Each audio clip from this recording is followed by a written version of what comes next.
बच्चों का इस ऑनलाइन प्लेटफॉर्म पे वेलकम है, स्वागत है।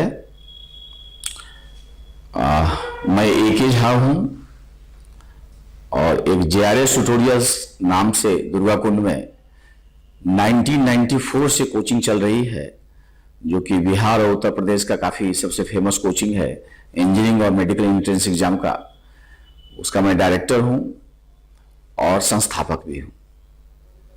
मैं आपको बच्चों फिजिक्स पढ़ाऊंगा और मेरी कोशिश रहेगी कि फिजिक्स केवल आप पढ़ें ना, फिजिक्स का जो दैनिक जीवन में अनुभूति होती है, उसको जो महसूस करते हैं, वो फील हम आपको कराएं।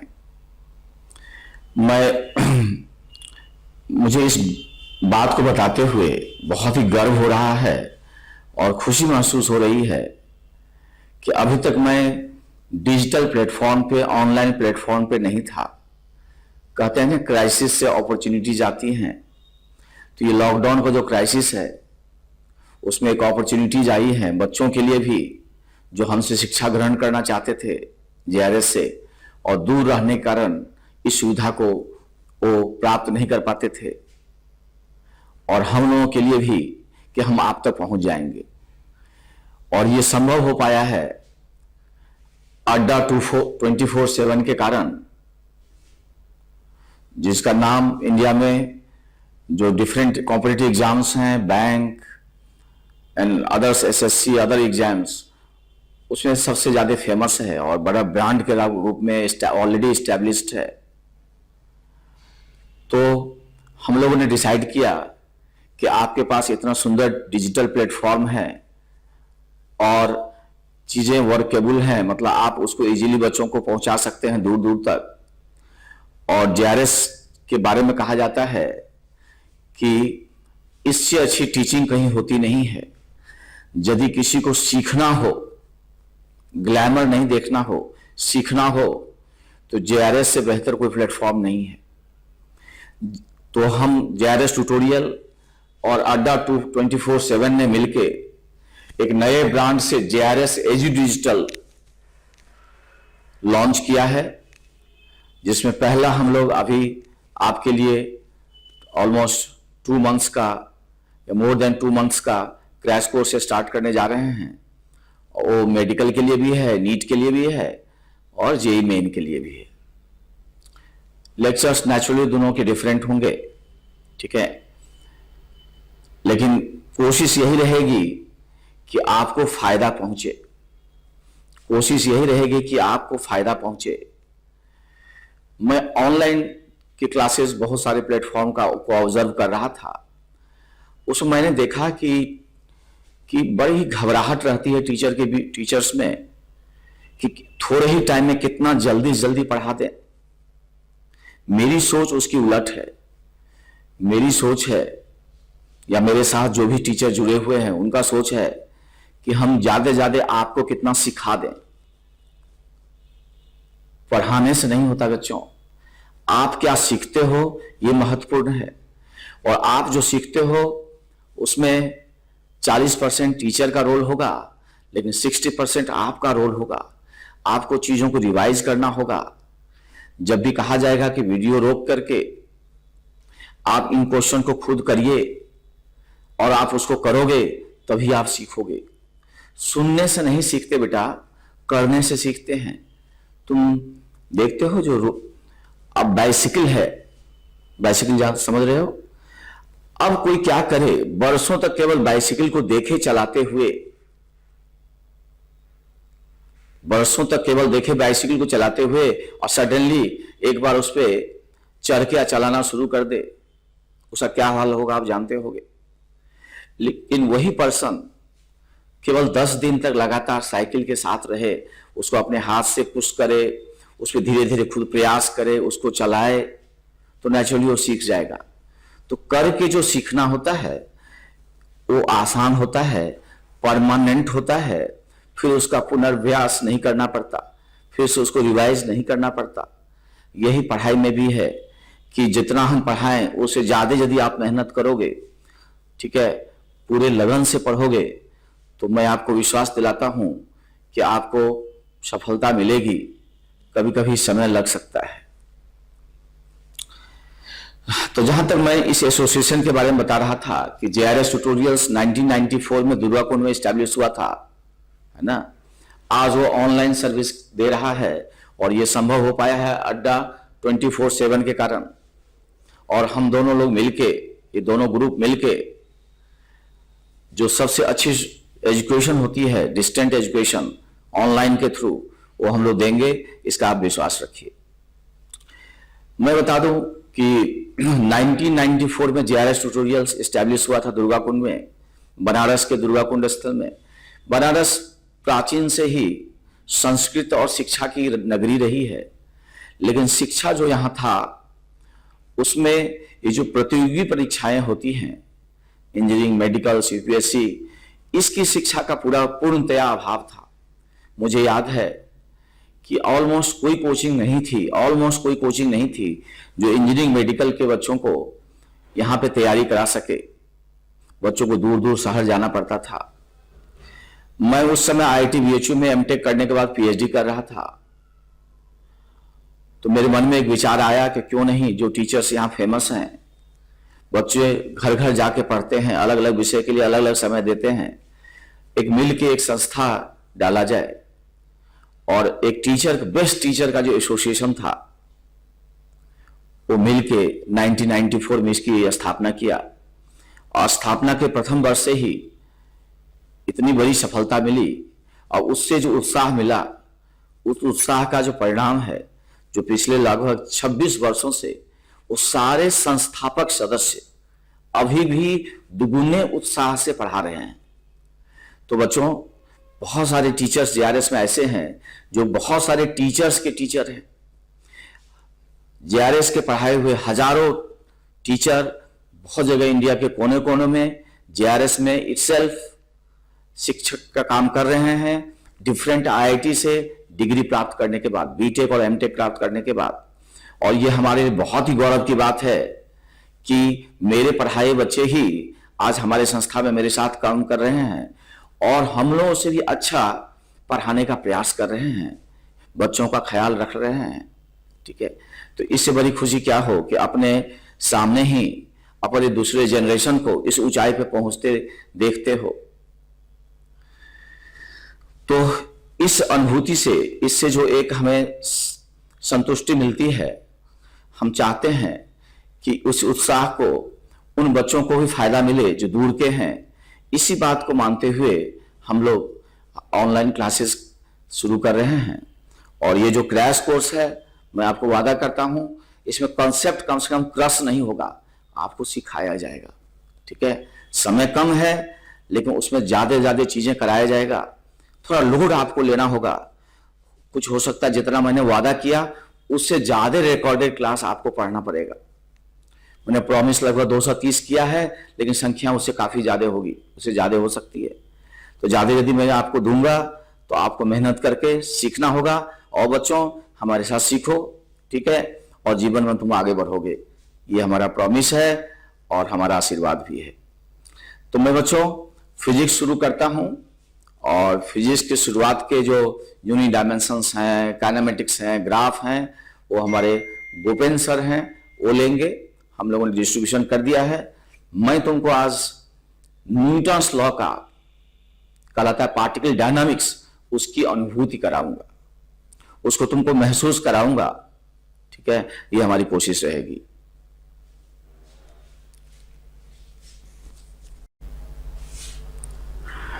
बच्चों, जैसा मैंने बताया कि आज मैं फिजिक्स से स्टार्ट करूंगा, और आपको यहां देखिए लिखा हुआ है न्यूटन्स लॉ ऑफ मोशन, है ना, या उसको कहते हैं पार्टिकल डायनामिक्स या डायनामिक्स ऑफ पार्टिकल। ठीक है, इसकी स्टडी हम लोग करेंगे, या हम मोशन ऑफ पार्टिकल का स्टडी करेंगे। तो सबसे पहले हम लोग जानना चाहेंगे बच्चों कि ये पार्टिकल का हमारे लिए मतलब क्या है।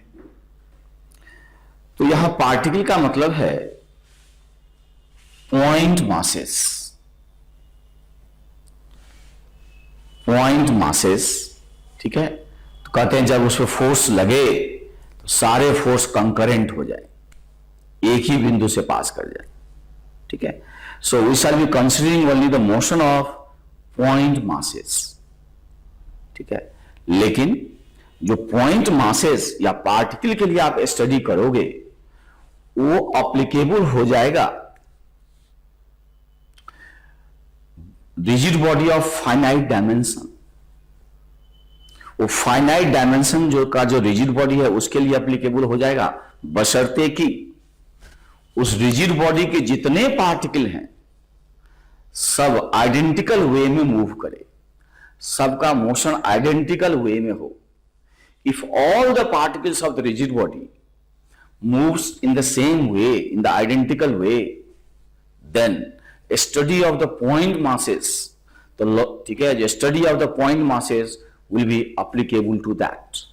तो उसको भी एक point mass, बॉडी के पास फाइनाइट डायमेंशन है, ठीक है, लेकिन तब भी उसको एक पॉइंट मास लेकर के आप स्टडी कर सकते हो, बशर्ते कि उस रिजिड बॉडी के सारे पार्टिकल आइडेंटिकल वे में, सिमिलर वे में मूव करे, ठीक है। सो हम लोग जो स्टडी करेंगे वो एप्लीकेबल होगा either for a point mass और body, rigid body of finite dimension whose all the particles move in the identical way, in the same way. अब ये जो मोशन ऑफ पार्टिकल है बच्चों, तो मोशन ऑफ पार्टिकल में हम स्टडी क्या करते हैं, हमारा पर्पस क्या होता है? हमारा पर्पस होता है कि t0 पे आपको पार्टिकल का पोजीशन पता है, ये पोजीशन वेक्टर है, मतलब आप जानते हो कि पार्टिकल का x कोऑर्डिनेट कितना है, y कोऑर्डिनेट कितना है, z कोऑर्डिनेट कितना है। So you know the position of particle at t equal to 0। आप t0 पे पार्टिकल का पोजीशन जानते हो, वो पार्टिकल कहां पे है। फिर आप ये भी जानते हो कि वो पार्टिकल उस इंस्टेंट पे किस वेलोसिटी वेक्टर से मूव कर रहा है, किस वेलोसिटी वेक्टर से मूव कर रहा है। और during the motion you know the behaviour of acceleration. यदि हमको दे दिया कि एक्सेलरेशन वेक्टर कांस्टेंट है तो चीजें आसान होंगी एनालाइज करना। मोशन दे दिया कि नहीं एक्सेलरेशन पोजीशन डिपेंडेंट है या टाइम डिपेंडेंट है, तो उसका अपना अलग से हम लोग ट्रीटमेंट करते हैं। सो you know the initial position of particle, initial location in the space, you know the initial velocity vector, you know the acceleration function या behavior of acceleration या acceleration during the subsequent motion। और आपका purpose क्या रहता है, after t second आप पता करना चाहते हो, पर्पस रहता है कि t सेकेंड के बाद आप जानना चाहते हो कि मेरा पार्टिकल किस पोजीशन पे पहुंच गया, x कोऑर्डिनेट कितना हो गया, y कोऑर्डिनेट कितना हो गया, z कोऑर्डिनेट कितना हो गया, उस इंस्टेंट पे t सेकेंड पे उसका वेलोसिटी वेक्टर क्या हो गया, x कंपोनेंट ऑफ वेलोसिटी क्या हो गया, y कंपोनेंट क्या हो गया, z कंपोनेंट क्या होगा। यही स्टडी है मोशन ऑफ पार्टिकल में। तो जब एक्सेलरेशन कैसे प्रोड्यूस हुआ इसकी चिंता नहीं करते, if you do not worry the cause of acceleration, how the acceleration has been produced या एक्सेलरेशन हैज प्रोड्यूस्ड, तो बिना एक्सेलरेशन के कैसे प्रोड्यूस हुआ उस कॉज की बिना चिंता किए जब केवल पोजीशन, वेलोसिटी और डायरेक्ट एक्सेलरेशन की बात करते हो और मोशन का स्टडी करते हो, then that part is called kinematics. ठीक है, तो इस न्यूटन्स लॉ से पहले जो भी चैप्टर है that is the part of kinematics. तो काइनेमेटिक्स में बच्चों आप पोजीशन की बात करते हो, वेलोसिटी की बात करते हो, डायरेक्टली एक्सेलरेशन की बात करते हो, एक्सेलरेशन कैसे प्रोड्यूस हुआ या क्यों प्रोड्यूस हुआ इसकी चिंता नहीं करते। ठीक है, तो तब तक जब तक यहां तक का जो स्टडी है दैट कॉन्स्टिट्यूट द काइनेमेटिक्स। और जब आप इसकी चर्चा करने लगते हो कि एक्सेलरेशन पार्टिकल में प्रोड्यूस कैसे हुआ, what is the cause of acceleration, ठीक है, तो जब कॉज ऑफ एक्सेलरेशन की चर्चा करते हो तो इसका मतलब आप फोर्स की चर्चा करते हो। किसकी चर्चा करते हो बच्चों? फोर्स की चर्चा करते हो। जब आप फोर्स की चर्चा करते हो then that part is the dynamics. इसका मतलब हम लोग अभी काइनेमेटिक्स नहीं कर, काइनेमेटिक्स आपको दूसरे सर कवर करेंगे, हम डायनामिक्स बताने जा रहे हैं, पार्टिकल्स डायनामिक्स बताने जा रहे हैं। मतलब किसकी चर्चा होने जा रही है जोरों से? बोलो, फोर्स की चर्चा होने जा रही है जोरों से। तो इसमें फोर्स ही फोर्स की चर्चा होगी। अब मेरे बच्चे बताओ, कि कोई पार्टिकल एक्सेलरेट क्यों करता है? Give me the answer. कोई पार्टिकल आखिर एक्सेलरेट क्यों करता है? कोई पॉइंट मास है, वो पार्टिकल है, आखिर एक्सेलरेट कैसे करता है? तो यूजुअली बच्चों का जवाब होता है क्या एक्ट करने से? फोर्स। आंसर ठीक है, लेकिन थोड़ा और सुंदर हो सकता है। सपोज करो मेरे पास में ये डस्टर है and I am applying forces. ये डस्टर है and I am applying forces. मैं इस पे फोर्स अप्लाई कर रहा हूं। क्या ये इक्विलिब्रियम में है कि एक्सेलरेट कर गया? ये इक्विलिब्रियम में है कि एक्सेलरेट कर गया? मोशन कर रहा है कि नहीं कर रहा है? नहीं कर रहा है। तो केवल फोर्स लगने से एक्सेलरेशन प्रोड्यूस होगा इसकी गारंटी नहीं है। लेकिन फोर्सेस जब क्या हो जाएं? अनबैलेंस्ड। फोर्सेस क्या हो जाएं मेरे बच्चों? अनबैलेंस्ड। तब अनबैलेंस्ड फोर्स जो है आपको एक्सेलरेशन प्रोड्यूस करता है। So what is the cause of acceleration? Unbalanced force. What is the cause of acceleration? That is the unbalanced force. ठीक है। So unbalanced force produces what? Acceleration. और basically क्या है कि हम न्यूटन्स फर्स्ट लॉ की भी चर्चा करेंगे, सेकेंड लॉ की भी चर्चा करेंगे, थर्ड लॉ की भी चर्चा करेंगे, लेकिन अपने तरीके से करेंगे कि ऐसा आपको लगेगा कि हम चर्चा नहीं कर रहे हैं और आपने सारे लॉ सीख लिया। ठीक है, तो इस तरह से हम चीजें करेंगे। अब ये बताइए किसी पार्टिकल पे जो अनबैलेंस फोर्स F लगता है तो पार्टिकल क्या अचीव करता है? एक्सेलरेशन। पार्टिकल क्या करता है? एक्सेलरेट होता है। ठीक है, तो उस एक्सेलरेशन को निकालने के लिए न्यूटन सेकेंड लॉ का इक्वेशन हम लोग यूज करते हैं F इक्वल्स टू ma। तो मान लीजिए वन डायमेंशनल है केसेस, ठीक है, तो आप वेक्टर नहीं भी डालोगे तो F इक्वल्स टू ma हो गया। F equal to mass into acceleration. तो मेरे प्यारे बच्चे बताओ, जब F इक्वल टू ma करते हो उसमें ये जो फोर्स F है इसको कौन बैलेंस करता है? बताइए, बोलिए। इस फोर्स F को कौन बैलेंस करता है? केवल मास बैलेंस करता है कि मास इंटू एक्सेलरेशन? इसको कोई बैलेंस नहीं करता। ये m इंटू a का डायमेंशन फोर्स का डायमेंशन है, लेकिन ये कोई फोर्स नहीं है। फोर्स वही होगा जब कोई एजेंट किसी बॉडी पे लगाएगा। So m into a has the dimension या unit of force, but it is not the force, it is the product of mass into acceleration. तो मेरे प्यारे बच्चों, एक्सेलरेशन कैसे प्रोड्यूस हुआ? Caused by unbalanced force. तो यदि F अनबैलेंस्ड है तो क्या उसको कोई बैलेंस किया? और यदि बैलेंस कर लेता तो एक्सेलरेशन प्रोड्यूस ही नहीं होता। इसलिए मेरे बच्चों, आप जब कहते हो F इक्वल टू ma, तो F कैसा फोर्स है बच्चों? अनबैलेंस्ड फोर्स है। उस अनबैलेंस्ड फोर्स के कारण पार्टिकल में क्या प्रोड्यूस हुआ? एक्सेलरेशन। उस एक्सेलरेशन को निकालने के लिए जस्ट एक इक्वेशन है। So F equal to ma is just a equation, is just a equation to find acceleration caused by unbalanced force। तो unbalanced force के कारण जो एक्सेलरेशन प्रोड्यूस होता है उसको क्वांटिटिवली न्यूटन सेकंड लॉ यूज करके हम इस इक्वेशन से प्राप्त करते हैं F इक्वल टू ma। तो बेटा बोल, F को कौन बैलेंस किया? कोई नहीं। कैसा फोर्स था? अनबैलेंस। इसीलिए क्या प्रोड्यूस हुआ? एक्सेलरेशन। उस एक्सेलरेशन को किस इक्वेशन से निकालोगे? F equal to ma। Hence F equal to ma is just a equation to find acceleration caused by unbalanced force F।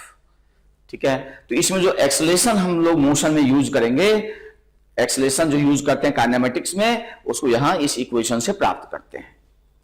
तो बेसिकली हम लोग ये application of Newton second law सीखेंगे और उसमें हम लोगों को थर्ड लॉ की आवश्यकता होगी और हम लोग फर्स्ट लॉ की भी चर्चा करेंगे।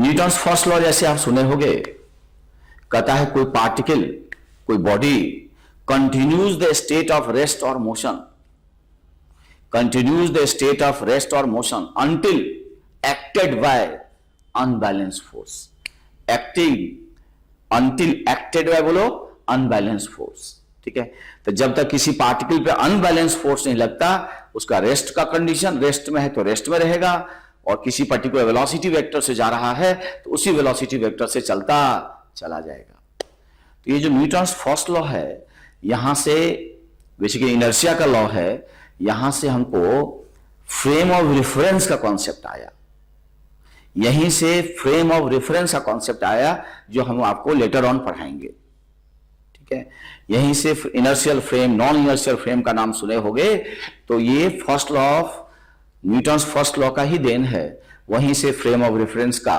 कॉन्सेप्ट डेवलप हुआ।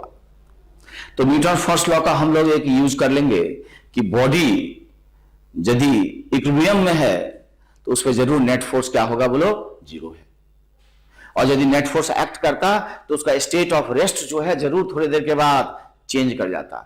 If it continues the state of rest, if the particle continues the state of rest for finite time, it means there is no unbalance force, there is no unbalance force. So इससे हम लोग को equilibrium condition का condition निकलता है कि equilibrium में होने के लिए unbalance force would be zero, और ये जो है न्यूटन्स फर्स्ट लॉ है। ये अलग बात है कि ये चीज न्यूटन सेकंड लॉ से भी आ जाएगा। F is the unbalanced force equal to mass into acceleration. If unbalanced force is zero, then acceleration is zero. Zero acceleration means if particle is in the rest condition, it will continue to be in the rest. And if it is moving at a particular velocity vector, then it will continue to move with that particular velocity vector. ठीक है, तो अब हम लोग जो है इस standard में ये application of F equals to ma पढ़ने जा रहे हैं। Application of F equal to ma पढ़ने जा रहे हैं। तो जब F इक्वल टू ma आप अप्लाई करते हो, ठीक है, तो इसको डायरेक्ट अप्लाई करने से पहले कुछ इंपॉर्टेंट स्टेप्स होते हैं। ठीक है, पहला स्टेप होता है मेरे प्यारे बच्चों कि आप उस पार्टिकल को डिफाइन करो जिसका तुम एक्सेलरेशन प्राप्त करना चाहते हो, जिसका तुम मोशन एनालाइज करना चाहते हो। उस बॉडी को डिफाइन करो जिसका एट ए टाइम मोशन का स्टडी करने जा रहे हो। वो जो डिफाइंड बॉडी होगा that will be your system. तो पहला फर्स्ट स्टेप होता है selection of system as per the requirement of the problem. Problem की जैसी आवश्यकता है we select your system, we select your body. तो पहला स्टेप होता है selection of system as per the need of the question. जैसी प्रॉब्लम की आवश्यकता है उसी तरह का हम लोग जो है सो सिस्टम सेलेक्ट करते हैं। सपोज करो ये सरफेस है, ठीक है, हालांकि स्पेस नहीं है, एनीवे हम आएंगे इस पर बच्चों। तो selection of system depends on the requirement of the problem. तो पहला स्टेप, जिस तरह की तुमको आवश्यकता है वैसा बॉडी तुम डिफाइन कर लो। ठीक है, तो आपने बॉडी डिफाइन कर दिया। The rest is the surrounding, rest is the surrounding. तो पहले तुम बॉडी या सिस्टम को डिफाइन करो as per the need of the question, then you try to identify surroundings which can apply force on your system, on your body. उन surrounding की पहचान करो जो तुम्हारे सिस्टम या बॉडी पे क्या लगा सकता है force. So try to identify those surroundings which can apply force on your system or the body. तो आपको उन सिस्टम या की पहचान करनी होगी, ठीक है, जिसका तुम मोशन एनालाइज करने जाते हो, पहला स्टेप। फिर उन सराउंडिंग की पहचान करो जो उस पर फोर्स लगा सकता है। अब फोर्स दो तरीके से लग सकते हैं। जैसे एक होता है डायरेक्ट फिजिकल कांटेक्ट, जैसे मेरा हाथ इसके कांटेक्ट में आएगा then I can push it, और मैं इसको पकड़ के आई कैन पुल इट। तो जो पुश और पुल है that involves direct body contact. तो फोर्स लगते हैं थ्रू डायरेक्ट बॉडी कांटेक्ट। कभी कभी बिना डायरेक्ट बॉडी कांटेक्ट के भी फोर्स लगते हैं। सोचिए कैसे, बिना टच किए भी सराउंडिंग फोर्स लगा देता है। Now see, if I take this particle and release it, it is being accelerated vertically downward. किधर एक्सलेट किया बताओ? Vertically downward. अब एयर रेसिस्टेंस वगैरह कुछ नहीं लेंगे। टेल मी कि जब ये एक्सलेट किया, कोई बॉडी रेस्ट से मोशन करेगा तो जरूर एक्सलेट करेगा, नहीं तो संभव ही नहीं है। ठीक है, कोई रेस्ट में है और एक्सलेशन एग्जिस्ट ना करे तो उसका डिस्प्लेसमेंट भी नहीं हो पाएगा। तो मेरे बच्चे, ये पार्टिकल एक्सलेट किया वर्टिकली डाउनवर्ड, इसका मतलब कोई ना कोई एजेंट इस पे फोर्स लगाया वर्टिकली डाउनवर्ड। क्या बता सकते हो कि इस पार्टिकल पे किस एजेंट ने फोर्स लगाया? मेरे हाथ से कांटेक्ट छूट गया तो मेरा हाथ फोर्स नहीं लगाएगा, तो आखिर इस पार्टिकल पे कौन एक्सटर्नल एजेंट लगाया फोर्स जिससे ये एक्सेलरेशन प्रोड्यूस हुआ? That is the earth. तो क्या अर्थ उस पार्टिकल के थोड़ी देर के लिए कांटेक्ट में आ गया था? बिल्कुल नहीं। तो क्या जादू से फोर्स लगा दिया? एकदम नहीं। तो हम लोग ऐसे समझते हैं कि अर्थ अपने सराउंडिंग रीजन में ग्रेविटेशनल फील्ड देता है, उस ग्रेविटेशनल फील्ड के कांटेक्ट में यदि कोई पार्टिकल आ गया तो उससे उस पे वो फोर्स लगा देता है। ऐसे को कहते हैं फील्ड कांटेक्ट। आप अपने जीवन में अनुभव किए होंगे, मैग्नेट को दूर से ही अट्रैक्ट या रिपेल करता है, या मैग्नेटिक मटेरियल को, ठीक है, जो है सो अट्रैक्ट करता है, मैग्नेटिक मटेरियल को अट्रैक्ट करता है दूर से ही। तो वहां भी एक फील्ड इन्वॉल्व है जिसका नाम है मैग्नेटिक फील्ड। किसी चार्ज पार्टिकल को दूर से ही अट्रैक्ट या रिपेल करता है, वहां एक दूसरा फील्ड इन्वॉल्व है, नाम है इलेक्ट्रोस्टैटिक फील्ड या इलेक्ट्रिक फील्ड। इसका मतलब हुआ कि बिना डायरेक्ट कांटेक्ट के भी सराउंडिंग किसी सिस्टम या बॉडी पे फोर्स लगा सकता है। ठीक है, तो अर्थ ग्रेविटेशनल फील्ड के थ्रू पार्टिकल पे फोर्स लगा दिया। तो मेरे प्यारे बच्चों, किसी सिस्टम पे दो ही तरीके से फोर्स एक्ट कर सकता है। कब? या तो सराउंडिंग उसको पुश या पुल करे, या प्रॉपर नेचर का फील्ड के थ्रू इंटरैक्ट करे, फोर्स लगाए। So a surrounding can apply force on a body or system either through the direct body contact or through the field contact. इन दोनों में से कोई कंडीशन नहीं है, none of the condition exists, then such surroundings cannot apply force on your body. Be sure. सुनिश्चित हो जाओ, ऐसे सराउंडिंग तेरे सिस्टम पे फोर्स नहीं लगा सकता जो उसके डायरेक्ट बॉडी कांटेक्ट में या फील्ड प्रॉपर नेचर के फील्ड कांटेक्ट में ना हो। तो आपने सराउंडिंग की पहचान कर लिया। अब क्या करो? जो तेरे सिस्टम पे फोर्स अप्लाई कर सकता है, अब उन सारे सराउंडिंग के द्वारा, एक्सटर्नल सराउंडिंग के द्वारा अपने सिस्टम पे क्या दिखाओ? फोर्स। अपने सिस्टम पे क्या दिखाओ? फोर्स। उन सारे एक्सटर्नल सराउंडिंग के द्वारा अपने सिस्टम पे फोर्स दिखाओ।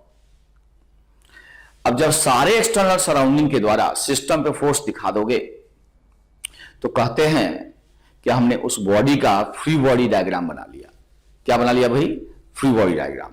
और जब एक बार फ्री बॉडी डायग्राम जब एक बार फ्री बॉडी डायग्राम आप बना लोगे, then we shall be applying Newton second law, unbalance force equal to mass into acceleration. ये वेक्टर फॉर्म में है।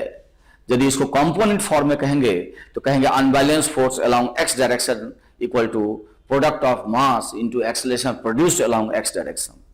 ठीक है, unbalance force along Y direction equal to product of mass into acceleration produced along Y direction, in similarly in along the Z direction. In the vector form, one equation is sufficient कि unbalanced external force is equal to the mass is equal to the product of mass and the acceleration vector produced. ठीक है, जैसे हम लोग लेते हैं, suppose करो एक एग्जाम्पल लेते हैं।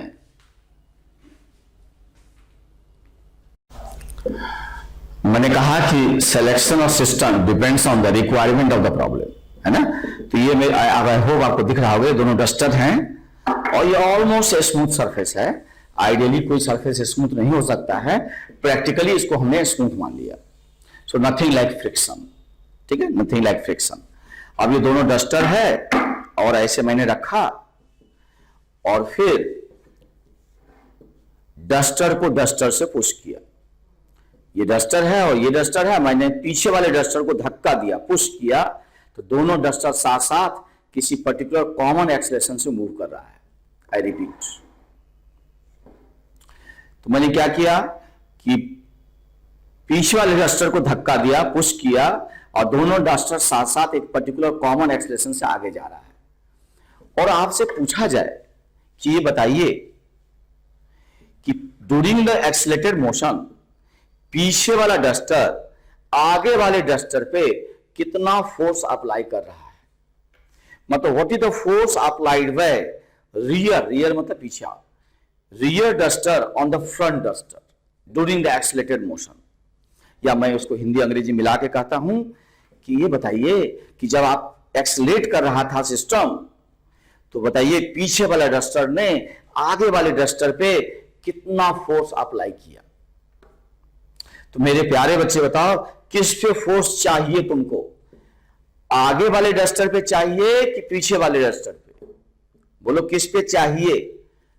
आगे वाले डस्टर पे चाहिए, अप्लाइड बाय पीछे वाला डस्टर। तो जिस पे फोर्स चाहिए that becomes your system, that becomes your system. इसका मतलब ये हुआ मेरे बच्चों, आई hope it will be visible. तो ऐसे इज विजिबल। तो ये हमारा दो डस्टर था, सरफेस आइडियली स्मूथ है,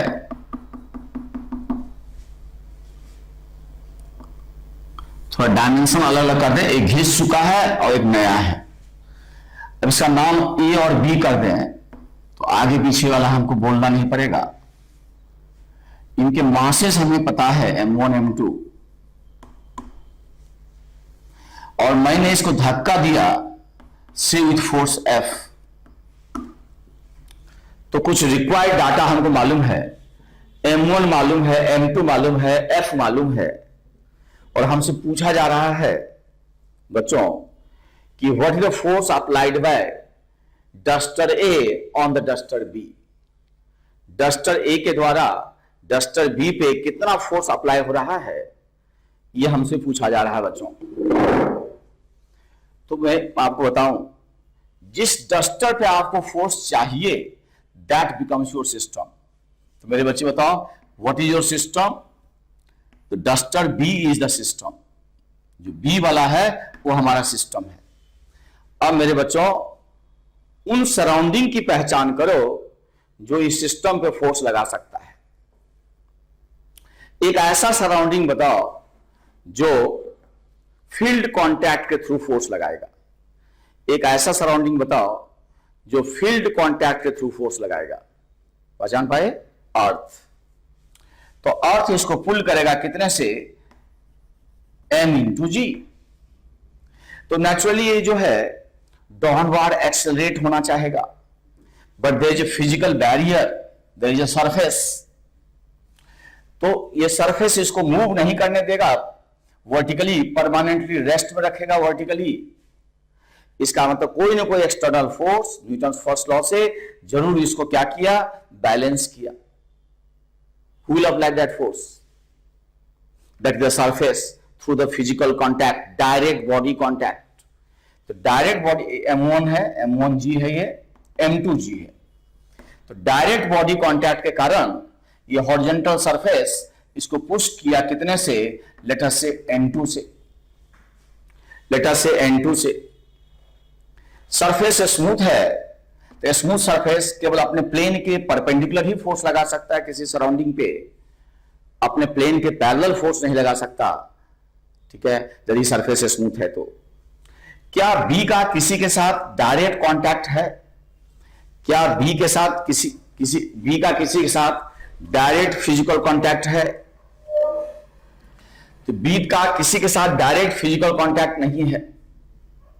है? हाँ है। बोलो किसके साथ? ए के साथ। तो ए वाला बी को क्या करेगा? धक्का देगा, पुश करेगा। Let us say that force is F1। Let us say that force is F1। तो मेरे प्यारे बच्चे बताओ, ये F1 किसने अप्लाई किया? डस्टर ए ने। किस पे? डस्टर बी पे। और कोई सराउंडिंग है जो डस्टर बी पे फोर्स लगा सकता है? Either through the direct body contact और थ्रू द फील्ड कांटेक्ट। दो ही तरीके से ऐसे सराउंडिंग फोर्स लगा सकते हैं।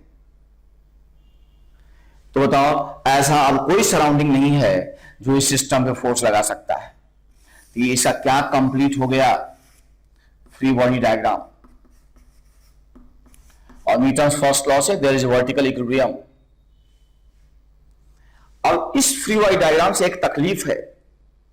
तकलीफ यह है कि जो आप पर्सन धक्का दे रहा है ए को, पुश कर रहा है, और फिजिक्स का आदमी ना हो, साधारण पर्सन हो, तो वो इमोशनली हर्ट हो जाएगा, उसको भावनात्मक ठेस पहुंचेगा। मेरे बच्चे, वो सोचेगा कि मैं धक्का नहीं देता तो क्या बी और ए दोनों आगे जाते, आगे एक्सलेट होते, क्या बी आगे एक्सलेट होते यदि मैं ए को धक्का नहीं देता? तो स्वाभाविक नहीं एक्सलेट होते। तो फिर कहेगा कि जब मेरे ही कारण सब कुछ हो रहा है, ये बी एक्सलेट हो रहा है, तो जो आप बी का क्या बनाए, फ्री बॉडी डायग्राम, तो आप मेरी चर्चा क्यों नहीं किए? ये तो अन्याय है। मेरे ही कारण सब हुआ, बी जो बेचारा एक्सलेट किया मेरे ही कारण। और जब बी का फ्री बॉडी डायग्राम बनाने बैठे हो तो पता नहीं क्या कर दिए कि मेरी तो चर्चा ही नहीं हुई कहीं, जिसने एफ लगाया, और बेचारा दुखी हो जाएगा। और स्वाभाविक है दुखी होना, लेकिन उसको दुखी होने दो, कुछ कर नहीं सकते। केवल वही सराउंडिंग फोर्स लगा सकते हैं किसी सिस्टम पे जो या तो डायरेक्ट कांटेक्ट में हो या बोलो फील्ड कांटेक्ट में। और जब तक डायरेक्ट या फील्ड कांटेक्ट नहीं है तो ऐसे सराउंडिंग बोलो फोर्स नहीं लगा सकता।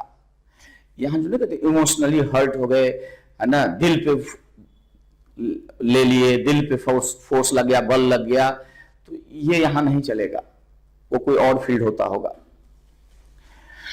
तो मेरे बच्चे, अपने फिजिक्स में केवल वही सराउंडिंग फोर्स लगा सकता है किसी सिस्टम पे जो या तो डायरेक्टली टच करे या तो प्रॉपर नेचर का फील्ड दे, और ये दोनों कंडीशन नहीं है तो ऐसा सराउंडिंग कभी सिस्टम पे फोर्स नहीं लगा सकता। इसका मतलब इसका ये क्या कंप्लीट हो गया, फ्री बॉडी डायग्राम। अच्छा मेरे बच्चे बताओ कि ये जो फोर्स धक्का दे रहा था ए को, उसको बहुत दुखी होने का जरूरत है क्या? बिल्कुल नहीं। जब ए का फ्री बॉडी डायग्राम बनेगा, किसका फ्री बॉडी डायग्राम बनेगा मेरे बच्चों? डस्टर ए का। तो उसकी भी चर्चा होगी, किसकी? जिसने ए को धक्का दिया है, जिसके कारण दोनों साथ साथ कॉमन एक्सेलरेशन से आगे जा रहे हैं। तो क्या तुम ए का फ्री बॉडी डायग्राम बनाना चाहते हो? क्या तुम ए का फ्री बॉडी डायग्राम बनाना चाहते हो? मैं नहीं चाहता। अभी थोड़ा इंतजार करो, ठीक है। पहले तो हल्का सा तुमको न्यूटन्स थर्ड लॉ सिखाते हैं, अब तो फिर हम इसी में इसको मिटा नहीं रहे हैं, हम वापस आएंगे इसमें, ठीक है। तो थोड़ा सा न्यूटन्स थर्ड लॉ सीखते हैं मेरे बच्चे साथ साथ, है ना। अभी तक आप न्यूटन्स थर्ड लॉ याद करते थे, आज न्यूटन्स थर्ड लॉ सीखेंगे। सपोज करो कोई बॉडी ले लो, इस तरह का कोई स्फीयर ले लो, मेटल का ही स्फीयर ले लो, और हॉरिजॉन्टल सरफेस है, और उस पर दो ब्रिक ले लीजिए, ईंट ले लीजिए, ब्रिक ले लीजिए, या कोई और सपोर्ट लीजिए, और उस सपोर्ट पे इसको टिका दीजिए। So this is support first and support second. और ये पीस ऑफ आयरन है, लोहे का गोला है, हैवी है, ठीक है। और इन दोनों की मदद से, इस सपोर्ट की मदद से ये बॉडी इक्विलिब्रियम में है। तो इक्विलिब्रियम में होगा तो जरूर नेट फोर्स क्या होगा? जीरो। कौन बोलता है ये? Newton's first law. नेचुरली ये बात सेकंड लॉ से भी आ जाता है। सेकंड लॉ बेसिक है, इससे फर्स्ट भी आ जाएगा और थर्ड भी आ जाएगा। सोचना थर्ड कैसे आएगा, पढ़ लेना। तो अब ध्यान देने वाली बात यह है कि वेदर दिस इज विजिबल और नॉट। तो यदि ये विजिबल है तो मैं इसको कंटिन्यू करूंगा, आई होप। तो लेट मी मेक हियर,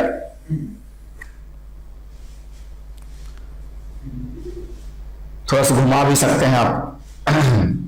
तो देखो ये जो मेरा पत्थर है या लोहे का गोला है, आयरन का स्फीयर है, इसी को मैं सिस्टम ले लेता हूं,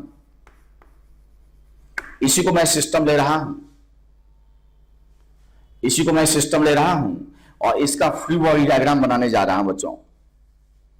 तो इसको मैं सिस्टम लूं तो मुझे एक ऐसा सराउंडिंग बेटा बताओ जो डायरेक्ट बॉडी कांटेक्ट के कारण फोर्स लगाएगा। आई होप इट इज विजिबल। तो एक ऐसा सराउंडिंग बताओ जो फील्ड कांटेक्ट के थ्रू फोर्स लगाएगा। पहले उसी को ले लेते हैं जो फील्ड कांटेक्ट के थ्रू फोर्स लगाए। बताओ कौन सा एजेंट फील्ड कांटेक्ट के थ्रू फोर्स लगाएगा? नेचुरली आपका आंसर होगा अर्थ। तो ये जो अर्थ है इस स्फीयर को ऐसे पुल करेगा vertically downward with what force? mg। Here m is the mass of system. अब ये बताओ किस कांटेक्ट के थ्रू फोर्स है? Field contact, not direct body contact. Earth थोड़ी नहीं से कांटेक्ट में आया था। अब सुनो मेरे बच्चे कहानी न्यूटन्स थर्ड लॉ का।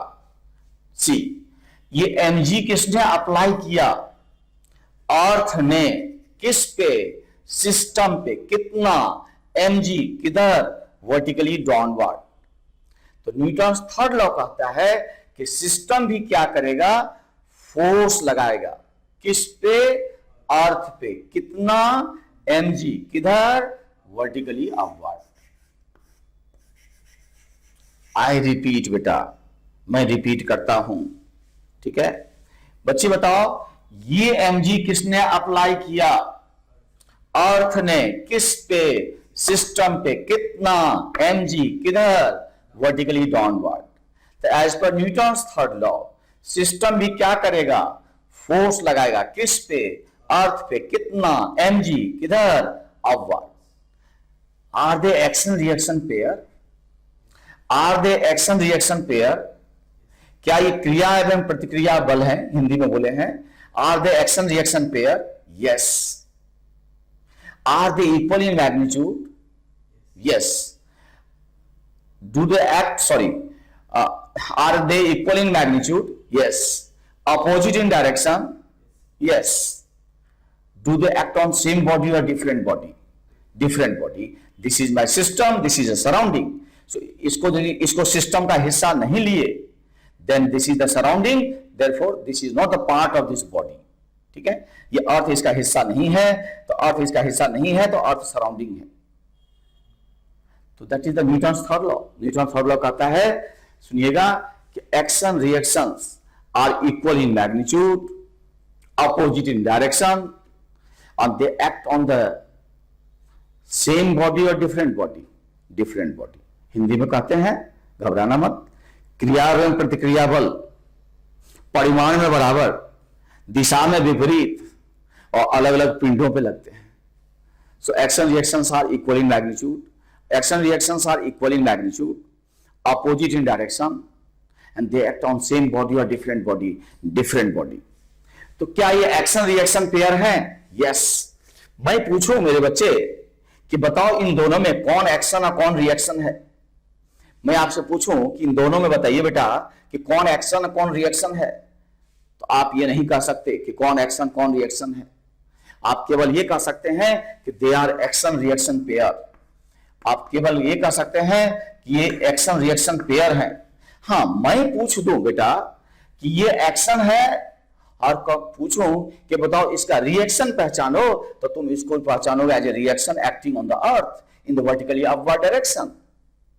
और यदि मैं बोल दूं कि दिस इज एक्शन, देन हम कहेंगे यू आइडेंटिफाई द रिएक्शन, तो कहोगे ये वाला mg जो सिस्टम पे लग रहा है वर्टिकली डाउनवर्ड, वो है रिएक्शन।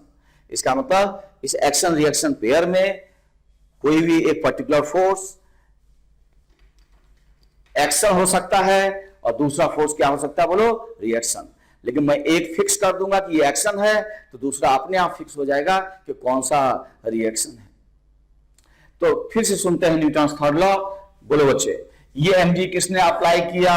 अर्थ ने। किस पे? सिस्टम पे। कितना? mg। किधर? डाउनवर्ड। तो न्यूटन्स थर्ड लॉ के हिसाब से सिस्टम भी क्या करेगा? फोर्स लगाएगा। किस पे? अर्थ पे। कितना? mg। किधर? Upward. Are they equal in magnitude? Yes. Opposite in direction? Yes. Do they act on same body or different body? They act on different body. ठीक है? If they act on different body, then will they cancel each other? यदि अलग अलग body मानते हो, अर्थ को अलग लेते हो, सिस्टम को अलग लेते हो, will they cancel each other? No.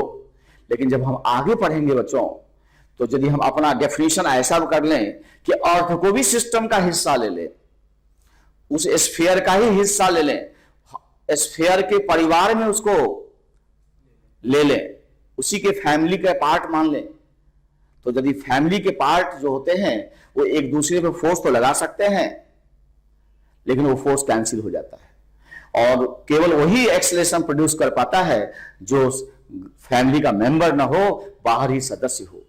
Family member एक दूसरे पे फोर्स लगाएंगे तो वो फोर्सेस से एक्सेलरेशन ही प्रोड्यूस होगा। Internal forces always get cancelled, that can never produce the acceleration. It is the only unbalance external force which can produce the acceleration. आपको example बताता हूं बच्चों कि internal forces always get cancelled, that can never produce the acceleration. जैसे बस में आप बैठे हो और ड्राइवर गाड़ी स्टार्ट नहीं कर रहा है और आपको लेट हो रहा है, तो आप दोस्तों के साथ बैठे हो तो आपने व्हाट्सएप ग्रुप पे सबको मैसेज किया कि सीट पे ही बैठ के let us push the front seat. ठीक है, हम लोग क्या करें, ये ड्राइवर कुछ कर नहीं रहा है तो थोड़ा अपने से प्रयास किया जाए, जीवन में खुद से प्रयास करना चाहिए। तो क्या किए, सारे लोग अपने अपने सीट के जो आगे वाला सीट था उसको आगे की तरफ धक्का दिए। अब उसी में बैठ के यदि आप उसको सीट को धक्का दोगे आगे, will the bus accelerate? Will the bus move? No, because they are the part of the system, part of the bus. So internal forces always get cancelled. उसके कारण बॉडी एक्सेलरेट नहीं हो पाता। और यदि सब लोग नीचे उतर के धक्का दें, then there is a possibility that the bus will accelerate. Why I am saying only the possibility? Because other resisting forces may occur. कुछ ऐसे फोर्स होंगे जो उसके मोशन को रोकेगा। तो जब उस फोर्स से एक्सीड करा दोगे, then the bus will accelerate. You know that force, what is that? That is the friction. तो मैं कह रहा था बच्चों कि इंटरनल फोर्स आपस में कैंसिल हो जाते हैं, उससे एक्सेलरेशन प्रोड्यूस नहीं हो सकता। मैंने एक एग्जांपल दिया। ठीक है, अब यहां पे यदि इनको अलग अलग बॉडी कंसीडर करते हो तो ये कभी कैंसिल नहीं कर सकते। हाँ, दोनों मिला के एक फैमिली, सिंगल फैमिली का मेंबर ले लोगे, देन दिस गेट कैंसिल्ड। तो मैंने इसको अलग अलग सदस्य लिया है, अलग अलग परिवार के सदस्य हैं, अलग अलग देश के लोग हैं, ऐसे मान लो। तो ऐसे में बच्चों ये दोनों फोर्स कैंसिल नहीं करेंगे। सवाल उठता है ये कि यदि ये दोनों फोर्स कैंसिल नहीं करेंगे तो ये वाला mg किस पे एक्ट किया है? मेरे बच्चे बताओ, ये वाला mg किस पे एक्ट किया है? बोलो यार, अर्थ पे। तो इस mg कारण ये अर्थ किधर एक्सेलरेट कर जाएगा? आपका जवाब है ऊपर। मैं बोलूंगा कि जरूरी नहीं है। तो आपसे पूछूंगा कि बताओ जरूरी क्यों नहीं है, तो आपको यूजुअली आंसर होता है कि earth is very massive. Answer सही है, ठीक है, थोड़ा और सुंदर हो सकता है ये। मास बहुत मास है, बहुत मैसिव है यार, थ्योरेटिकली कुछ तो एक्सेलरेशन होगा। इसका करेक्ट आंसर ये होगा, क्या अर्थ पे यही एक एक्सटर्नल फोर्स लगेंगे कि अर्थ के भी और सराउंडिंग्स होंगे? अर्थ पे क्या यही एक एक्सटर्नल फोर्स होंगे कि अर्थ पे और भी सराउंडिंग होंगे?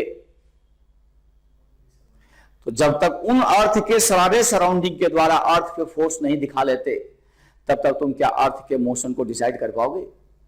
तो किसी बॉडी का मोशन तभी डिसाइड होगा जब उसके सारे सराउंडिंग जो उस पे फोर्स लगा सकते हैं उसको आपने दिखा लिया, और कोई भी सराउंडिंग का फोर्स छूट गया acting on your body, then that will give the incorrect acceleration or the idea of the motion of that body.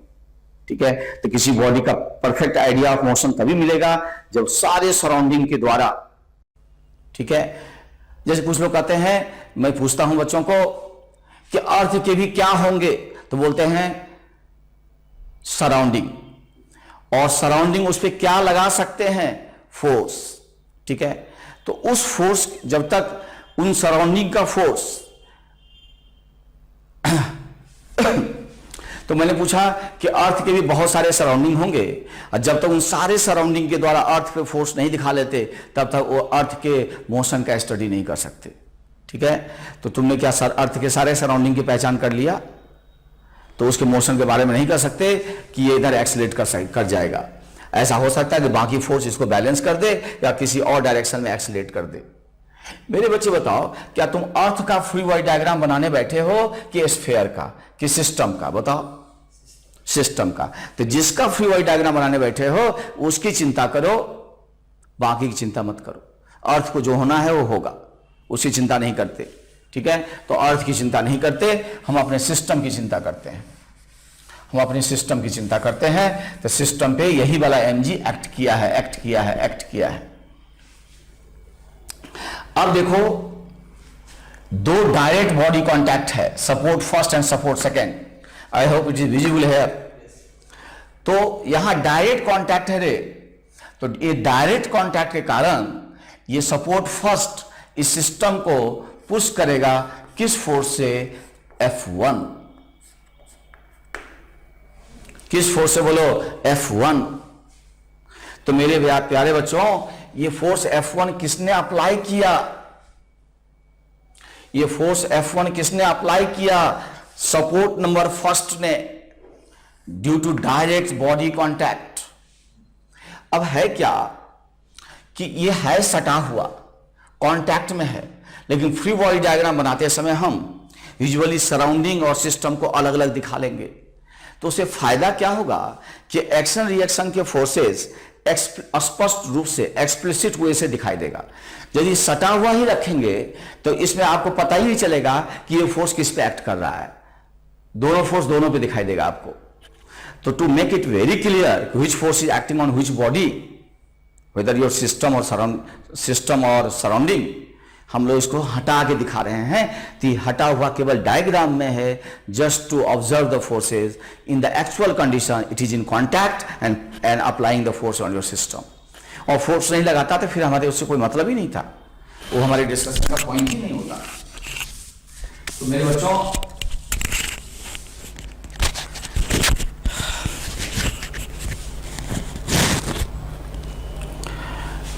तो ये जो हटा हुआ दिखाया है just to show the reaction pair. तो फिर से कहानी सुनो मेरे बेटे। ये F1 किसने अप्लाई किया? सपोर्ट नंबर फर्स्ट ने। किस पे? सिस्टम पे। कितना? F1। तो as per Newton's third law system भी क्या करेगा? फोर्स लगाएगा। किस पे? सपोर्ट नंबर फर्स्ट पे। कितना? F1। और जस्ट अपोजिट लगाएगा।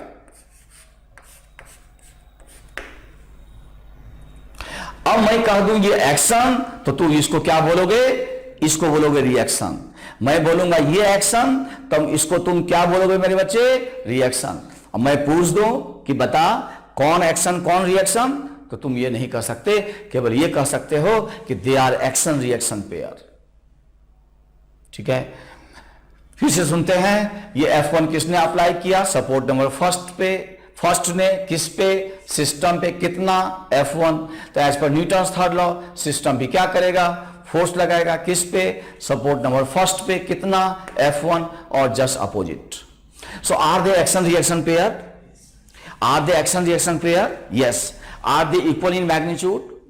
Opposite in direction? So do they act on same body or different body? They are acting on different body. Hence will they cancel each other? और cancel नहीं करेगा मेरे बच्चों, तो इस F1 के कारण ये सपोर्ट फर्स्ट तो इधर एक्सीलरेट कर जाएगा रे, ये सपोर्ट तो इधर एक्सीलरेट कर जाएगा मेरे बच्चे। तो आप कहोगे जरूरी नहीं है, ये पत्थर जो है, जो ब्रिक था, वो किसी और सरफेस पे रखा होगा, वो रफ रहा होगा और फ्रिक्शन इसको एक्सीलरेट होने से बचा लिया होगा। तो यहां ऐसा क्यों लगता है कि इस F1 के कारण इधर एक्सीलरेट कर जाएगा? क्योंकि आपने सपोर्ट फर्स्ट के सारे सराउंडिंग के द्वारा क्या नहीं दिखाया? फोर्स। तो जब तक सारे सराउंडिंग के द्वारा फोर्स नहीं दिखा लोगे और तब यदि तुम मोशन कैलकुलेट कर लोगे तो गलत आ जाएगा। क्या तुम सपोर्ट नंबर फर्स्ट का फ्री बॉडी डायग्राम बनाने में इंटरेस्टेड हो? बिल्कुल नहीं। तो इसकी चिंता छोड़ो यार, इसकी चिंता छोड़ो, इसकी चिंता छोड़ो। एक और सराउंडिंग है डायरेक्ट कांटेक्ट में जो मेरे सिस्टम पे क्या अप्लाई कर सकता है, फिजिकल कांटेक्ट के थ्रू फोर्स, वो है सपोर्ट नंबर सेकंड। तो support number second during the contact से इसको पुश करता है F2 से। तो मेरे बच्चे बताओ ये F2 किसने अप्लाई किया, सपोर्ट नंबर सेकंड ने। किस पे, सिस्टम पे। कितना, F2। तो सिस्टम भी क्या करेगा, फोर्स लगाएगा। सिस्टम भी क्या करेगा मेरे बच्चों, फोर्स लगाएगा। किस पे, सपोर्ट नंबर सेकंड पे। सपोर्ट नंबर सेकंड पे कितना, F2। और just opposite as per Newton's third law. तो न्यूटन थर्ड लॉ से बताओ, are they action reaction pair? Yes. Can you say definitely which is action, which is reaction? No, we can only say they are action reaction pair. So are they action reaction pair? Yes. Equal in magnitude, opposite in direction. Do they act on same body or different body? So if they act on different body, then will they cancel each other? Will they cancel each other? No. एक ही body पे act करता तो cancel हो जाता। इसको भी परिवार का सदस्य मान लेते, सिस्टम का सदस्य मान लेते, तो ये कैंसिल कर जाता, तब इंटरनल फोर्सेज होते। लेकिन यदि ये सराउंडिंग है और ये सिस्टम है तो ये आपस में कैंसिल नहीं करेंगे। तो मेरे प्यारे बच्चों, यदि ये आपस में कैंसिल नहीं किया तो इस F2 के कारण ये सपोर्ट नंबर 2 इसेंशियली इस डायरेक्शन में एक्सेलरेट कर जाएगा कि नहीं, बोलो? जरूरी नहीं है, क्योंकि सपोर्ट नंबर 2 के भी सराउंडिंग है, किसी सरफेस पे रखा हुआ है। वो surface by means of friction and other contact, ठीक है, उस पर क्या लगा सकता है, फोर्स।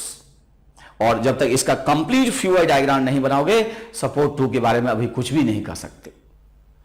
तो क्या तुम इसका फ्यूआई डायग्राम बनाने बैठे हो? नहीं, तो इसकी चिंता छोड़ो। अब मेरे बच्चे, इसका फ्यूआई डायग्राम बन गया और इसमें रिक्वायर्ड डाटा दिया रहेगा। जैसे F1 F2 का ये एंगल दे दे, ये एंगल दे दे, कोई ये एंगल दे दे, तो आप देखोगे आने वाले समय में हम F1 F2 निकाल लेंगे। F1 F2 निकाल लेंगे यदि ये दोनों एंगल दे दे कोई, तो ये आगे हम लोग पढ़ेंगे। फिलहाल हम लोग इसका फ्यूआई डायग्राम कैसे बना इसकी चिंता करते हैं। अब क्या करो, हमको थोड़ा एक्शन रिएक्शन पेयर में भी इंटरेस्ट है, तो मैं फिर से डायग्राम बना दे रहा हूं और तुम लोग इसको उतार लो। ये अर्थ है, ऐसे mg एक्ट किया, और मेरे बच्चे इसको लिखो ऐसे कि ये एक्शन रिएक्शन पेयर है। फिर यहां भी दिखा लो, I hope it is visible. तो सपोर्ट फर्स्ट है, तो इसको ऐसे पुश किया F1 से, तो ये दोनों मिलके आपस में क्या है, एक्शन रिएक्शन पेयर है। यहां जगह नहीं है, खाली लिख देते हैं ARP, पेयर लिख देते हैं, कोई बात।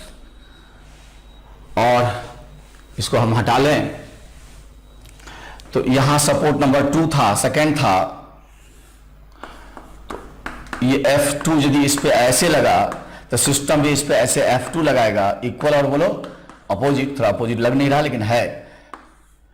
तो ये भी आपस में एक्शन रिएक्शन पेयर है। तो वीडियो रोक के इसको उतार लो, वीडियो रोक दीजिए, इसको उतार लीजिए। तो मेरे बच्चे वीडियो रोक के इसको उतार लिए। अब हम जो है वापस यहां आते हैं और इसको उतार लिए, तो हम इसको मिटाते हैं, वापस यहां आते हैं और ए का भी फ्री बॉडी डायग्राम बनाना चाहते हैं। तो पहले ए को सिस्टम लो, ए को सिस्टम लो,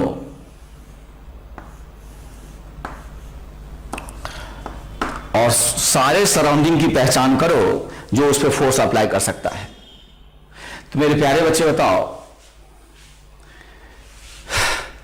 कि एक ऐसा सराउंडिंग बताओ जो फील्ड कॉन्टैक्ट के थ्रू फोर्स लगाएगा। टेल मी बेटा, अर्थ कितना लगाएगा, m1g, ठीक है। अब इसके कारण ये नीचे एक्सीलरेट करना चाहेगा, then there is a physical barrier, there is a surface. उस सरफेस या फिजिकल बैरियर के कारण ये सरफेस जो है, ये सरफेस इसको पुश करेगा लेट अस से n1 से, और वर्टिकली इक्विलिब्रियम में है तो n1 जरूर m1g के बराबर होगा मैग्नीट्यूड में। और ये F याद रखो, जो फोर्स जिस बॉडी के डायरेक्ट कांटेक्ट में होगा एज एक्सटर्नल फोर्स उसी पे एक्ट करेगा, किसी दूसरे पे एक्ट नहीं करेगा।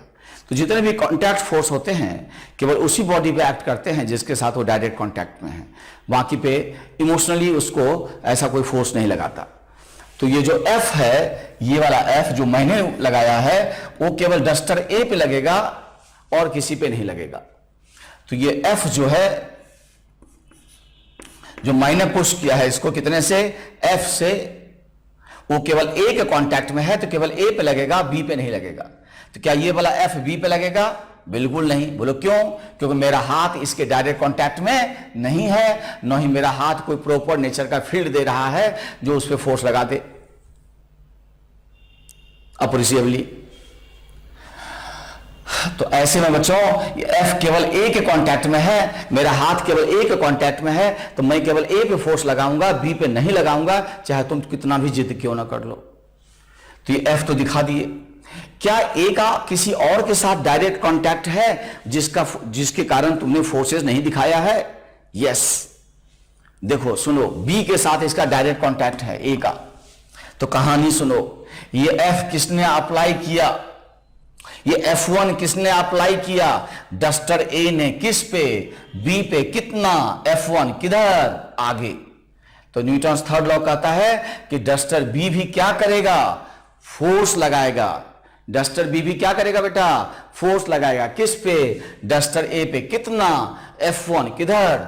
Just opposite. Just opposite. Just opposite. ठीक है, ये जस्ट अपोजिट लगा देगा। इसका मतलब ये क्या कंप्लीट हो गया? Free body diagram. अब कोई सराउंडिंग या डायरेक्ट या फील्ड कांटेक्ट थ्रू इस पे फोर्स नहीं लगा रहा है। And there is a vertical equilibrium. तो होता क्या है कि वेक्टर क्वांटिटी 90 डिग्री पे इंडिपेंडेंट होते हैं। कोई फोर्स x में है तो y में कभी एक्सेलरेशन नहीं दे सकता, कोई फोर्स y में है तो कभी x में एक्सेलरेशन प्रोड्यूस नहीं कर सकता। ठीक है, सो वेक्टर की बड़ी खास बात कि 90 डिग्री पे एक दूसरे से मतलब ही नहीं रखता। इसका मतलब जब आप हॉरिजॉन्टल एक्सेलरेशन की बात करोगे तो वर्टिकल फोर्स से कोई फर्क नहीं पड़ता। जब आप वर्टिकल इक्विलिब्रियम या वर्टिकल एक्सेलरेशन की बात करोगे तो हॉरिजॉन्टल फोर्स से फर्क नहीं पड़ता। सो 90 डिग्री पे वेक्टर्स जो है इंडिपेंडेंटली बिहेव करते हैं, दूसरे से मतलब नहीं रखते। इसलिए यदि हमको F1 निकालना हो और F दिया हो और दोनों डस्टर साथ साथ जा रहे हैं, लेट अस से अननोन एक्सेलरेशन A से, लेट अस से अननोन एक्सेलरेशन A से, A is not known, A मालूम नहीं है, तब इस पे वर्टिकल की चिंता नहीं करते, केवल हॉरिजॉन्टल की चिंता कर रहे हैं। तो बताओ इस पे अनबैलेंस फोर्स बताओ। F1 must be equal to mass of system बताओ m2 मल्टीप्लाइड बाई इस एक्सेलरेशन बोलो A। अब इसको कंसीडर करो only in the horizontal direction. क्या दोनों साथ साथ जा रहे हैं? Yes. Will they have the same common acceleration? Yes. तो इस पे अनबैलेंस हॉरिजॉन्टल फोर्स बोलो। यदि आगे एक्सेलरेटेड है तो F जरूर F1 से ज्यादा होगा। तो F minus F1 must be equal to m2 into A। Now there are two equations, m1 into A, mass of system is m1, see it. तो मेरे बच्चे अपने पास दो इक्वेशन है, इसे दो अननोन निकाल लेंगे। So if F is known, m1 m2 are known, A and F1 can be calculated. मन करता है कैलकुलेट करने का तो कर लो, बड़ा अच्छा होता है, दोनों को ऐड कर दो। सो F1 गेट्स कैंसिल, तो F इक्वल्स हो जाएगा बोलो m1 plus m2 into A। यहां से आप A का वैल्यू निकाल लो, तो A इक्वल्स हो जाएगा F upon m1 plus m2। अब आप यहां पे पुट कर दो, यहां पे A का value, so we get the F1 and F1 how much you are getting? m2 into acceleration, acceleration यहां से पुट करो, F upon m1 plus m2। so this is the magnitude of force acting on the duster B। अब आपसे पूछा जाए कि duster A ने duster B पे कितना लगाया, तो बोलोगे इतना लगाया, और किधर लगाया? आगे। और यदि आपसे पूछा जाए कि बताइए डस्टर B ने डस्टर A पे कितना लगाया, तो बोलोगे उतना ही लगाया, लेकिन जस्ट पीछे। तो जब भी फोर्स की बात होगी तो कुछ बातें आएंगी कि ये फोर्स किसने लगाया, किस पे लगा, कितना लगा और किस डायरेक्शन में एक्ट किया. So when you talk the force, something is always involved, that is who has applied the force, on which body this is acting, at which point it is acting, and what is the magnitude of the force, and what is the direction of the force. तो force की जब भी होती है तो बात होती है किसने लगाया, किस पे लगा, कितना लगा और किधर लगा. किसने लगाया, किस पे लगा, कितना लगा और किधर लगा. और थोड़ा और आगे बढ़ेंगे तो किस पॉइंट पे लगा. जब हम लोग रिजिड बॉडी का, फाइनाइट बॉडी का मोशन का स्टडी करेंगे तो इतने की आवश्यकता होगी. किसने लगाया, किस पे लगा, कितना लगा, किधर लगा, कहां लगा. ठीक है, are you getting my point?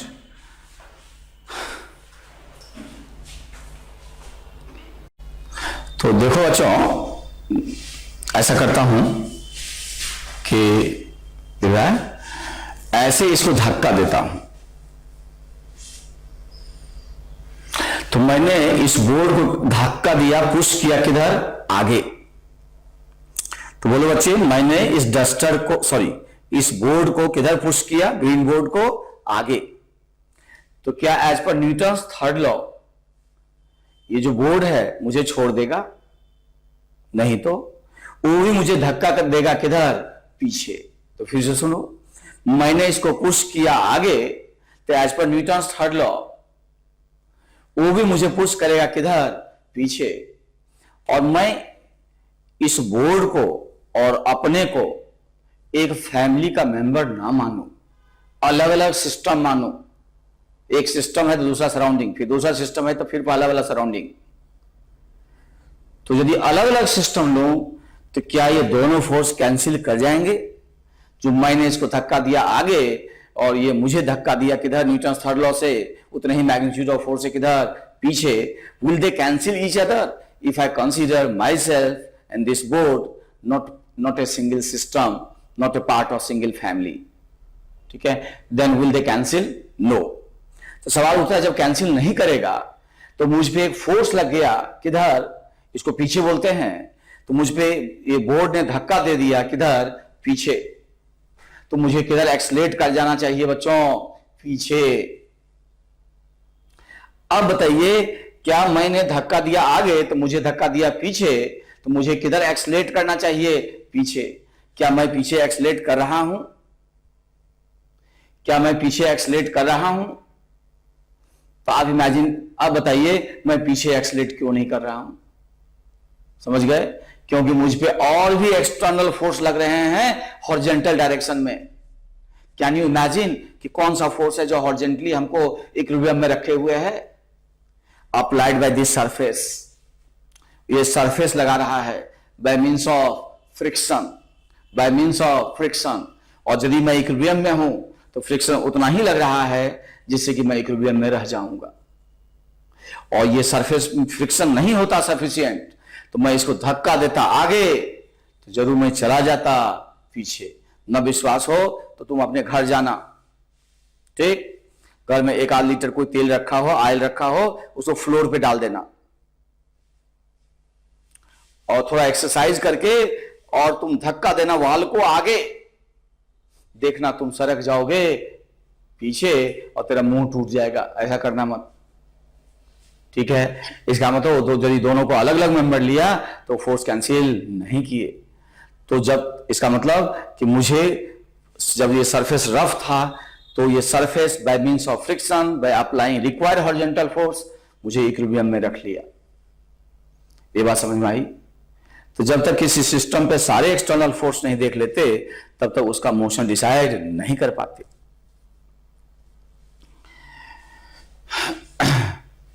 जैसे बच्चों एग्जाम्पल है क्लास 10th का, और बहुत फेमस एग्जाम्पल होता है हॉर्स और कार्ट सिस्टम का, है ना. और यूजुअल क्वेश्चंस क्या होते हैं क्लास 9th में, और बहुत कंफ्यूजन होता है यार, बहुत कंफ्यूजन होता है. ठीक है, और पूछता है मेरे बच्चों कि सर बताइए कि यदि हॉर्स कार्ट को जिस फोर्स से आगे खींच रहा है, तो as per Newton's third law cart भी हॉर्स को उसी फोर्स से बोलो पीछे खींच रहा है, तो फिर दोनों आगे कैसे जा रहे हैं? आप कहोगे सर दोनों को हम सिंगल बॉडी ले लिए तब तो ये कैंसिल कर जाएंगे। यस, तो आपको जवाब देना है कि आखिर ये दोनों आगे कैसे जा रहे हैं। दोनों को अलग अलग बॉडी लिए तो मुझ जो हॉर्स पे फोर्स लग रहा है वो पीछे लग रहा है, तो हॉर्स को पीछे जाना चाहिए न कि आगे। दोनों मिला के सिंगल लेते हैं तो दोनों फोर्स को कैंसिल करना चाहिए, और दोनों को अलग अलग मेंबर मानते हैं फैमिली के, अलग अलग फैमिली के, एक सिस्टम का हिस्सा नहीं लेते, तो दोनों फोर्स कैंसिल नहीं करना चाहिए। तो हॉर्स पे कार्ट ने किधर फोर्स लगा दिया? पीछे। क्यों? क्योंकि हॉर्स ने कार्ट पे किधर लगाया था? आगे। तो भैया जब हॉर्स पे पीछे लग गया तो हॉर्स को तो पीछे जाना चाहिए ना, ऐसा नहीं है। आप समझ रहे हो कि हॉर्स पे और भी फोर्सेस हैं। तो कैसे फोर्सेस हैं? यदि हॉर्स को आगे जाना होता है तो जो उसका फुट होता है उसे सरफेस को पीछे की तरफ पुश करता है, तो पीछे से पुश करता है। बेसिकली जो पीछे वाला पैर होते हैं, लेग होता है, उससे जमीन को पीछे की तरफ धक्का देता है, तो सरफेस के रेस्पेक्ट में उसका जो फुट है, लेग है, वो पीछे सरकना चाहता है, और सरफेस यदि सफिशिएंटली रफ है तो उसको सरकने नहीं देता, उस पर फ्रिक्शन लग जाता है आगे, वही फ्रिक्शन अल्टीमेटली इसको आगे एक्सेलरेट करता है। तो इसका मतलब ये हुआ कि ये कार्ट हो, जरा हॉर्स का जो डायग्राम है वो मैं बहुत ही खराब बनाऊंगा, ठीक है, बहुत ही विचित्र बनाऊंगा, या आप चाहते हो कि मैं थोड़ा अच्छा बना दूं, ठीक है, तो थोड़ा इंतजार करो। तो देखो बच्चों, ये हॉर्स कार्ट सिस्टम है, जैसा भी हॉर्स बना, ठीक है तो अपना। तो यूजुअल क्लास 9th में जो क्वेश्चंस आते हैं, जब मैं पढ़ रहा था तो मुझे मेरे भी दिमाग में आता है, सभी बच्चों को में आता है कि सवाल यही है कि हॉर्स कार्ट को जिस फोर्स से आगे पुल कर रहा है, खींच रहा है, कार्ट भी हॉर्स को उसी फोर्स से, बोलो किधर खींच रहा है? पीछे। तो सवाल उठता है कि यदि मैं दोनों को अलग अलग सिस्टम ले लूं, दोनों को अलग अलग सिस्टम ले लूं, यहां से काट दूं, दोनों को अलग अलग सिस्टम ले लूं और यहां से काट दूं,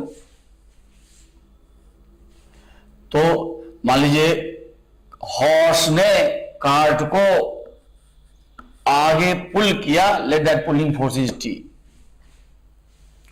तो बच्चे बताओ ये टी किसने लगाया? हॉर्स ने। किस पे? कार्ट पे। छोड़ देगा तो कार्ट भी हॉर्स को पुल करेगा, किधर? पीछे। पीछे बच्चों। तो ये समझ लो, ये वाला टी किस पे एक्ट किया? कार्ट पे, अप्लाइड बाय हॉर्स। और ये वाला टी किस पे एक्ट किया मेरे बच्चों? हॉर्स पे, अप्लाइड बाय कार्ट।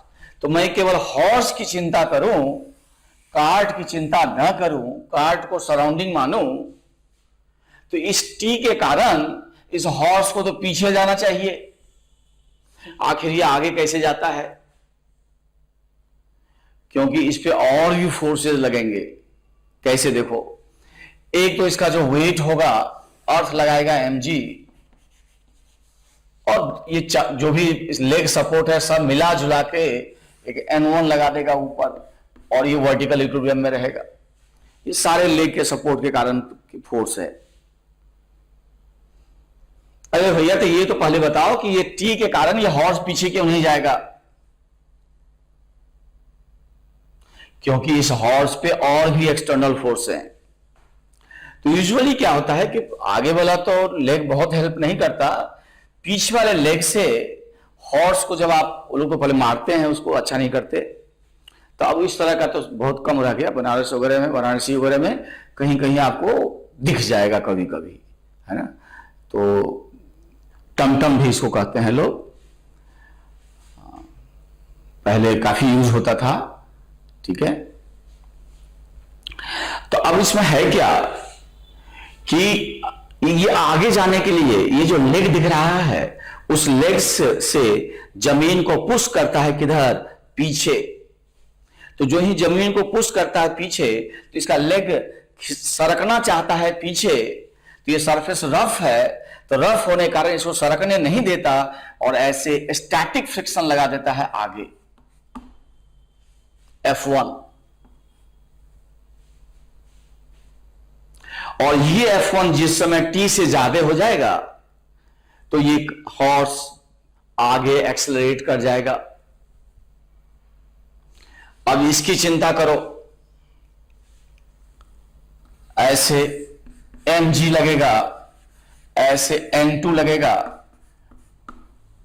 और रेस्ट से दोनों पहिया जब आगे सरकना चाहेगा तो फ्रिक्शन दोनों पे मिला के F2 लग जाएगा। ये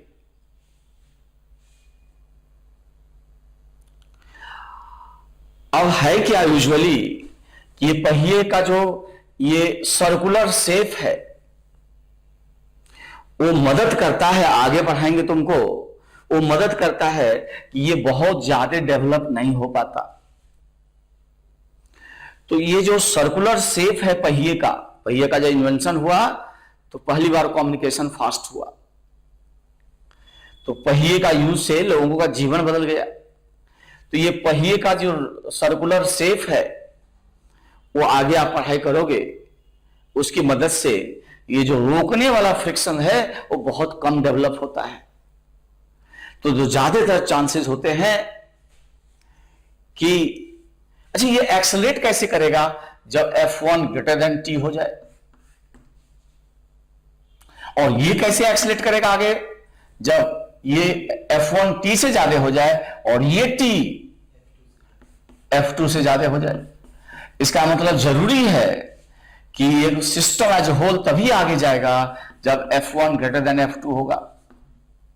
इसका मतलब हॉर्स मजबूत होना चाहिए, मसल पावर उसमें होना चाहिए, और जिससे कि इतना फ्रिक्शन मोबिलाइज करा दे पुश करके कि F1 इस F2 से एक्सीड हो जाए। ऑल्दो F2 बहुत ज्यादा नहीं हो पाता और संभव हो पाया इसके सर्कुलर शेप के कारण। यही इसको जो फ्लैट कर दे, इस तरह का पहिया ऐसे रखे, ऐसे सरकने वाला लगा दें, ये व्हील ऐसा सरकने वाला, तो ज्यादातर हॉर्स उसको पुल नहीं कर पाएगा। अब आप देखते होंगे कभी कभी हॉर्स जो है इज अनेबल टू पुल, खास करके कुछ वजनदार लोग जब इस पर बैठ जाते हैं और वह हॉर्स थोड़ा कमजोर हो, बीमार हो, तो टमटम वाले उसको खूब मारते हैं, अच्छा नहीं करते, और उसके बावजूद भी वो इसको सिस्टम को आगे एक्सेलरेट नहीं कर पाता। बोलो क्यों? Because that is unable to develop the required friction F1 so that it exceeds F2। अब कहोगे सर F2 ज्यादा हो जाएगा तो ये पीछे नहीं चल देगा, तो F2 बड़ा चालाक है, कभी F1 से ज्यादा होगा ही नहीं, या तो बराबर होगा या तो कम होगा। फ्रिक्शन बहुत पढ़ा लिखा चीज होता है, मैं आपको पढ़ाऊंगा, ठीक है। वो सेल्फ एडजस्टिंग फोर्स होता है, जैसे कि रिलेटिव मोशन ना हो, जैसे कि रिलेटिव मोशन ना हो, it is self adjusting force. ये सेल्फ एडजस्टिंग फोर्स है। तो आई होप अब आपसे कोई पूछे कि ये एक्शन है तो ये क्या बताओ, या ये एक्शन है तो ये क्या बताओगे, तो बोलोगे कुछ नहीं है। ये एक्शन है तो इसका रिएक्शन सरफेस पे लगा होगा, अब सरफेस का जो हाल होगा वो हाल होगा। ये एक्शन है तो इसका रिएक्शन सरफेस पे लगा होगा, उसका जो हाल होगा उसकी चिंता नहीं। ये दोनों एक्शन रिएक्शन पेयर नहीं हो सकते, लेकिन क्या ये दोनों हैं? बिल्कुल एक्शन रिएक्शन पेयर हैं।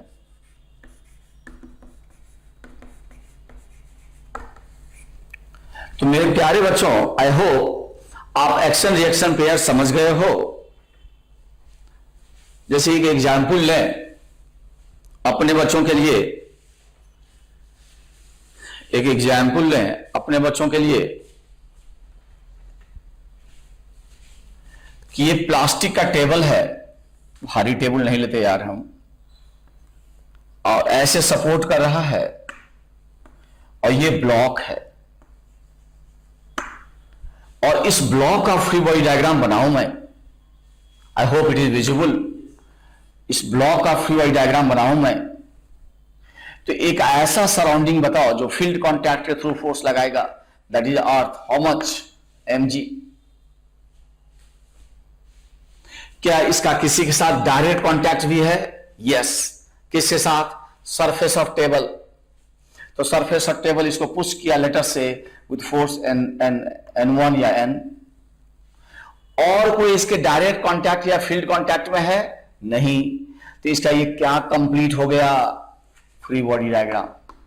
मेरे बच्चे बताओ, ये तो नहीं कह सकते कि इन दोनों में कौन एक्शन और कौन रिएक्शन है। लेकिन मैं आपसे पूछूं कि ये एक्शन है तो तुम इसको क्या बताओगे? उसका रिएक्शन। और यदि मैं पूछूं ये एक्शन तो तुम इसको क्या बोलोगे? उसका रिएक्शन। और ऐसा बोलते हो तो एकदम गलत है, बहुत गड़बड़ है जी, बहुत खराब है। ये एक्शन रिएक्शन कभी एक ही बॉडी पे एक्ट नहीं कर सकते, और जरूरी नहीं कि दो अलग अलग बॉडी पे जो फोर्सेस एक्ट करें वो हमेशा एक्शन रिएक्शन पेयर ही हो, ये भी जरूरी नहीं है।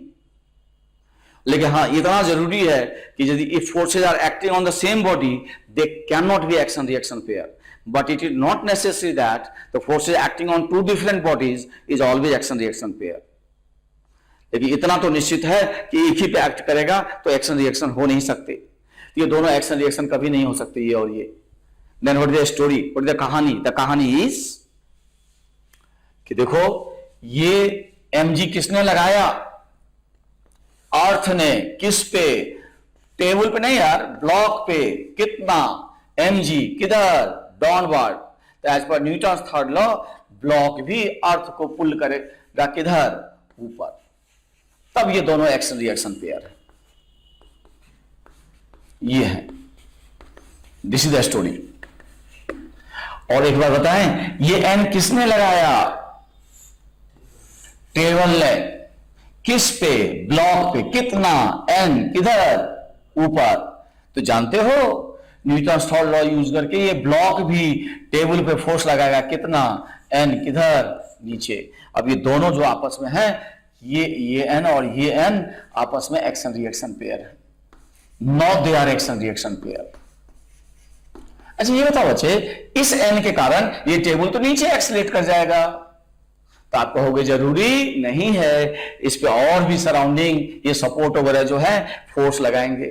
तो आप सारे एक्सटर्नल फोर्स इस पे दिखाए नहीं, तो आप इसके मोशन की चर्चा मत करो। क्या तुम इसका फ्री बॉडी डायग्राम बनाने बैठे हो? नहीं। तो इसी चिंता छोड़ो यार, इसी चिंता छोड़ो। तो आई होप कि आपका एक्शन रिएक्शन का कॉन्सेप्ट कुछ सीखे होंगे। ठीक है बच्चों, फिर इसके आगे कंटिन्यू करेंगे।